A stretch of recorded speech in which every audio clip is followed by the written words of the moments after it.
This is the PKF Texas Entrepreneurs Playbook. I'm Jen Lemansky, and I'm back again with Nicole Riley, an audit senior manager and one of the faces of the PKF Texas Not-for-Profit team. Nicole, welcome back to the Playbook. Thank you. I'm glad to be here. You know, we've been covering topics relevant to not-for-profit organizations, and one thing I noticed that you've talked about with clients are the fiduciary responsibilities of a board member. Can you elaborate on that a little bit?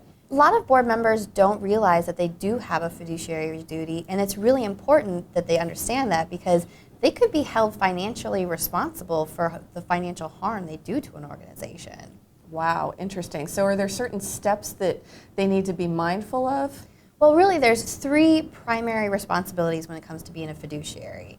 So the first is really the duty of care, and that's exercising care as you oversee the financial and operating activities of the organization. A lot of times, board members aren't involved in the day-to-day activities, but it's important they understand what the mission of the organization is, what their programs and structures are.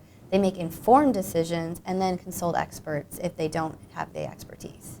Interesting. Now you mentioned three. What are the other two? The second is the duty of loyalty, and that is acting in the best interests of the organization. The board member should not personally gain from their activities and their duties and roles in the organization. And the third is the duty of obedience, and that is acting in accordance with the mission and the bylaws of the organization as well as any federal or state laws.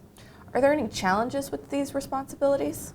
Really the hardest and the most critical challenge is the conflict of interest.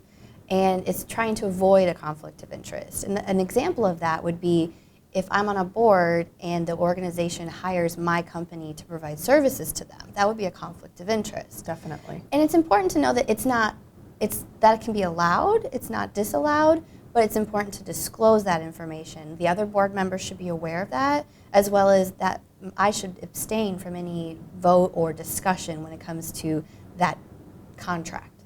And there's probably something in an organization's bylaws that covers conflicts of interest, usually? Well, we recommend having a conflict of interest policy in place and then having board members fill that out annually, as well as your executives, to make sure any conflicts of interest that are present are disclosed and everyone's aware of them on a regular basis. Perfect. Well, we'll get you back to talk a little bit more about other topics impacting not-for-profit organizations. Sound good? Sounds great.